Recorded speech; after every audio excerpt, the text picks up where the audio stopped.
So this is session number 3 on Bonhoeffer, and we're looking at the question of, did Dietrich end up giving up on his pacifism? I want you to start with a quote from a 1929 sermon in Barcelona. "I will take up arms with the terrible knowledge of doing something horrible, and yet knowing I can do no other. I will defend my brother, my mother, my people, and yet I know I can do so only by spilling blood. But the love of my people will sanctify murder, will sanctify war." That is Bonhoeffer in a sermon in Barcelona in 1929. 29, is that what you said? Mm-hmm. Wow. Eberhard Bacon notes, Dietrich will never speak this way again. Something had changed for him. Now, before I move forward, I want to acknowledge that the very question I have spent my life wrestling with was finally, I think, adequately and substantively addressed in a series of 3 essays by 3 different folks. Mark Thiessen-Nation, Anthony Segrist, and Daniel Umbel. And the book is titled Bonhoeffer the Assassin. It has a foreword by Stanley Hauerwas. This, to me, is was a gauntlet thrown down in front of the Bonhoeffer Academy. And I have to acknowledge that a fair number of Bonhoeffer scholars have real issues with this particular book. And I would say this to any Bonhoeffer scholar: do you have a commitment to pacifism? And if they said yes, then they wouldn't have a problem with the book. But if they said they had a problem with being pacifistic, that they felt, justice couldn't be served without some kind of force or violence being used, then of course this book is going to present real problems. I am not one of those that thinks Dietrich gave up on his personal pacifism. That is his own choice. I think there are better ways of explaining his activism, and so I have played around for some time with categories, and we'll get to those in a moment, but I want to move forward and look at some texts and some life circumstances that happened that helped turn Dietrich from being your typical Lutheran, I'll obey the state sends me to war because the state is ordained by God, God will sanctify my killing logic, to something else entirely. And we want to start with the Sermon on the Mount. "You've heard that it was said, an eye for an eye and a tooth for a tooth, but I say unto you, resist him that is not, don't resist the one that is evil. Whoever smites you on the right cheek, turn to them the other also." And this comes from the book Discipleship, The Cost of Discipleship. He says, "The followers of Jesus, for his sake, renounce every personal right. He calls them blessed because they're meek. If, after giving up everything else for his sake, they still wanted to cling to their rights, they would then have ceased to follow him." The passage, therefore, is simply an elaboration of the Beatitudes. At this point, it becomes evident that when a Christian meets with injustice, he no longer clings to his or her rights and defends them at all costs. He's absolutely free from possessions and bound to Christ alone. Again, her witness to this exclusive adherence to Jesus creates the only workable basis for Christ existing as community, fellowship, and leaves the aggressor for him to deal with. The only way to overcome evil is to let it run itself to a standstill, because it does not find the resistance it is looking for. That line is very important. The way to overcome evil is to let itself run to a standstill, because it does not find the resistance it's looking for. This becomes the problem that Bonhoeffer, in just a few short years later, will address with the concept of drunk is driving down the street and there's a child. What do? We put a spoke in the wheel to stop the vehicle. There is a resistance, right? And again, the German title of Letters and Papers from Prison is Resistance and Submission. okay? So this is important. This comes from discipleship. How did Bonhoeffer change his mind between that Barcelona sermon and when he writes this? Well, these are just some highlights to give you an idea. The first is his trip to the U.S. and, as I mentioned earlier, meeting the French pacifist Jean Lasserre.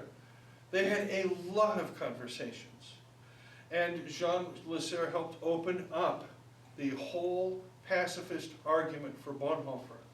In 1930, in 31, he's proposing a trip to go to India to meet with Gandhi, to learn about non-violent resistance. This piece right here, by the way, irked Karl Barth, because he could, why do you want to go to India, you know? He has a 1930s sermon you can read titled Christ and Peace, in which he has completely adopted a peace position. And then in 1934, when he's a pastor in London, he meets an Anabaptist sect, the Hutterites. We know them here in America as the Bruderhof, okay? This Hutterian community, this is Eberhard Arnold's group over there in London, and he meets them.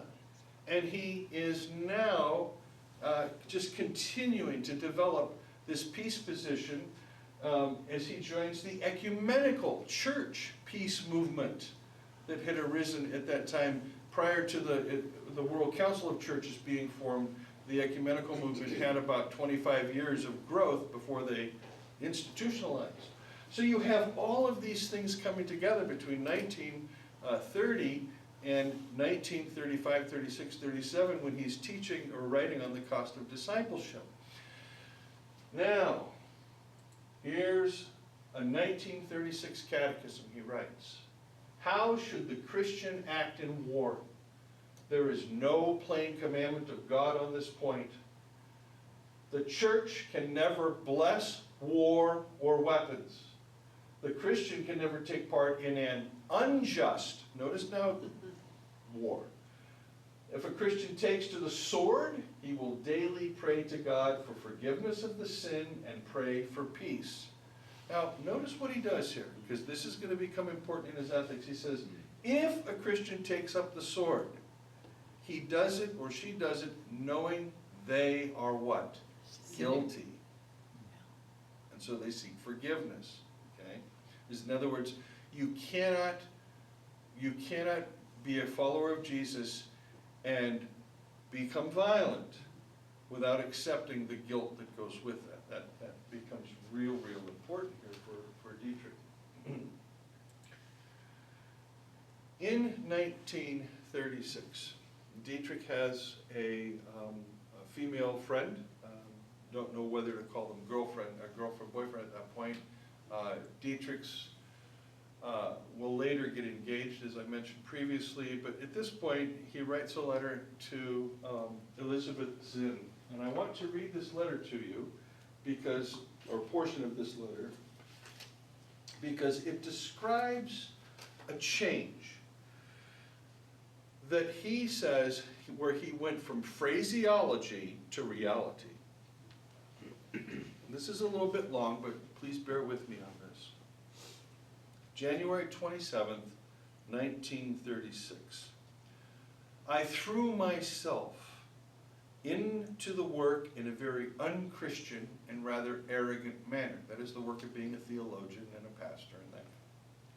A mind-boggling ambition, which many have noticed about me, made my life difficult and separated me from the love and trust of my fellow human beings. What's he saying? I was focused on my career. I wasn't paying attention to people around me. I was doing the pastoral job, but it was a job. I was focused elsewhere. That really was a terrible time. Then something different happened. Something that has changed my life and turned it around to this very day.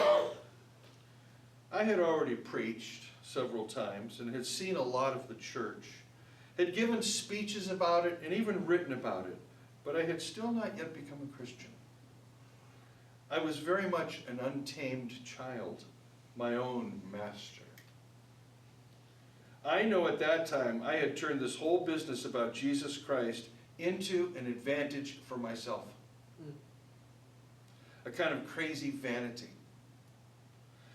I pray God it will never be so again. I had also never prayed. Imagine this, you're a pastor, you're catechizing young adults, you're writing sermons, you're a theologian, right? I had also never prayed, or at least not much and not really. With all of my loneliness, I was still quite pleased with myself. It was from this that the Bible, especially the Sermon on the Mount, freed me. Since then, everything is different. I am clearly aware of it myself, and even those around me have noticed it. That was a grand liberation. So whatever it is that happened to him, people began to notice that he's no longer aloof. Again, aristocratic, right? He's no longer aloof, but now he's engaged in their world. He says, then it became clear to me that the life of a servant of Jesus Christ must belong to the church. And gradually it became clear how far it has to go. Then came the troubles of 1933. They only strengthened me in this. At this time, I also found people who looked with me toward the same goal. I now saw that everything depended on the renewal of the church and the renewal of the ministry and Christian pacifism, which I had previously fought against with passion. And it all at once seemed perfectly obvious to me. And so it went further step by step. I saw and thought of nothing else. I must follow this path. My calling is quite clear to me. What God will make of it, I do not know. Perhaps it will not be such a long one. Sometimes we wish it were so, but it's a fine thing to have realized my calling.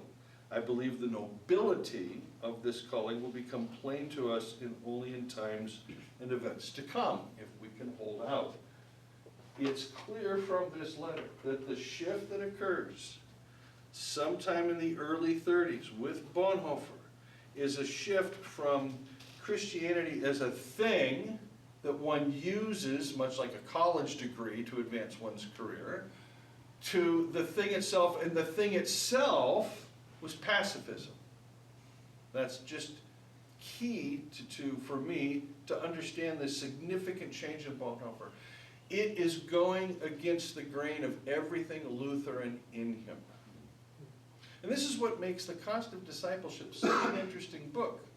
Because if you've read The Cost of Discipleship, you'll know the first section is the Sermon on the Mount. The second section is on Paul. Now, if you're a Lutheran, you don't read the Sermon on the Mount. You read Paul. And so for Bonhoeffer to take the Sermon on the Mount and say it's the same thing as Luther's justification by faith, you can't separate them. That was a very big and bold move at the time, okay? But what we have to ask is, when we come to the ethics and we see Bonhoeffer wrestling with what's this boundary or this limit, the theological limit or boundary, you know, where we figure things out and we no longer need God out there as a hypothesis, okay, there's an ethical boundary as well that he wrestles with before that. That ethical boundary is, how far can one go? And what is one's obligation in times of great crisis? Now, I had already mentioned to you, in 1933, Bonhoeffer was involved in writing the Badal Confession, out of which they took the Jewish question, but the Jewish question was the big question for Bonhoeffer. Again, he will smuggle Jews out of Germany. Karl Barth remarked that the biggest failure of the Barmen Confession was that it did not deal with the Jewish question at all. And that's the most significant question that needed to be dealt with. This comes from the Thyssen Nation book. This comes from a reflection on the Thyssen Nation book that he and Stan Hauerwas did together. And this is very important. So why was Bonhoeffer arrested? If you arrest someone, what do you have to have? Charges, right? And if to back up the charges, there is evidence. So why was Bonhoeffer arrested? What was the rationale given for the arrest on April 5th of 1943? Because he was involved in an effort to save the lives of 14 Jews. By the way, when we get to trial, and the drumhead military court-martial and Judge Huppenkotten, the charges are this. The charges are not you participated in a plot to assassinate Hitler. The charges brought against Bonhoeffer had to do with smuggling Jews out of Germany. And how did they find out about it? Money. Because in Prague, there was a currency issue and the books. Okay. It's also typically assumed Bonhoeffer was in prison because of involvements to kill Hitler. Again, not true, say Howard Watson Nation. Now that we have a summary of the court proceedings, which we hadn't had, and well, they were, Dieter Zimmerman actually had them back when I knew him in the 80s, and he had the transcript. I don't know when they was translated in English and made available, but at any rate, now that we have a summary of the court proceedings, we can see that what convinced the judge to imprison Bonhoeffer was that he was avoiding military service, we'll come back to that in a second, and helping others to avoid such service. Notice this. Notice this. What was Dietrich's crime? Trying to get out of military service. Is that true? Yes, it is true. In 1940, when 41, when he was sent a letter of conscription, he went to his brother-in-law, the lawyer, Hans von Dohnanyi, and said, what can we do with this? Dohnanyi, of course, is tied in with the Abwehr, Admiral Canaris, General Beck, Lieutenant Colonel Oster, and others. And they said, well, have him come and work for us. That's military, but it's not front lines. Okay? By the way, as Bonhoeffer is trying to get out of the military, Jürgen Moltmann is being drafted. And he will go to war on the Russian front. And he will become a prisoner of war and then sent to England. Rehabilitation camp. And so will Ernst Henkin, the scholar that wrote a great commentary on the Book of Acts. Let's continue. Bonhoeffer's accused of avoiding military service and helping others. Now, did he try to help others avoid conscription? The answer to that is yes. There's certainly one example where he tries to get a buddy of his into a non-combat type service in the military. Furthermore, it's assumed that Bonhoeffer's execution confirms that he must have been involved in attempts to kill Hitler. Only those ignorant of the Nazi court system could imagine that. Thousands of people were executed after the attempt on Hitler's life in July 20th, 1944. That was the big push. That, if you've seen the movie Valkyrie, where Schlabendorf goes in and plants the bomb next to the big map table with the big oaken legs, and Hitler's standing on one spot and then he moves over and around, and when the bomb explodes, it takes out those people standing on that side of the table, but Hitler survives. Thousands of people were executed after the attempt on Hitler's life in July of 44, more than a year after Bonhoeffer was arrested. The vast majority were not involved in efforts to kill Hitler. Listen, this is very important. There were thousands of people accused and executed. Because if you have that kind of cover and you want to get rid of enemies, why, you just go out and you just do that.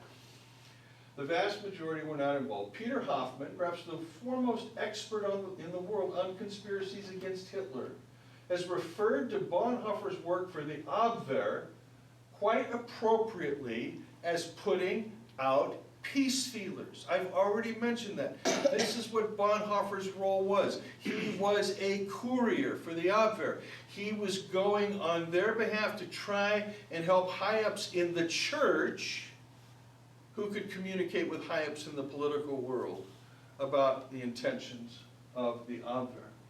Bonhoeffer urged his friends to use their influence to ensure that Allies would call a halt to military operations during the anticipated coup. And and that would have been till July 20th, 44 plot, which failed. The very next day, Dietrich writes a letter to Eberhard Bethke, July 21st, and he says, when I wrote The Cost of Discipleship, I didn't realize what a dangerous book it was, but I still stand by it. What was dangerous about it? Cost of Discipleship would appear on a first reading to inculcate pacifism in such a way that one just simply let life happen to oneself and never did anything about it. In other words, it was a completely non-active pacifism, much like we see in the Amish or the Mennonites. Okay? Dietrich became a pacifistic activist. That is, he wrestled with that boundary. How far do I go? And what he would do was not to participate in strategy and tactics of the plots. That was a military affair. He wasn't militarily trained. But he knew the participants, and he knew they were planning this. What could he offer them? Pastoral care. And that's what he did. He would talk to them about what they were doing. They knew they were wrong. They knew they were disobeying Romans 13. They knew they were disobeying God. They knew they were not following Jesus when they did this. They knew this, but they had to do it. There was no other way. So, how do we handle our conscience? How do we do this? And this is where Dietrich came in. And as he's wrestling in his ethics, he's trying to find that place where he, as a pacifist, can bear witness to the gospel of Jesus and at the same time let these men, they were men, do the work that they felt needed to be done, and perhaps even that Dietrich felt needed to be done. He could not personally participate, but he could join them in their guilt. Remember we talked about this earlier?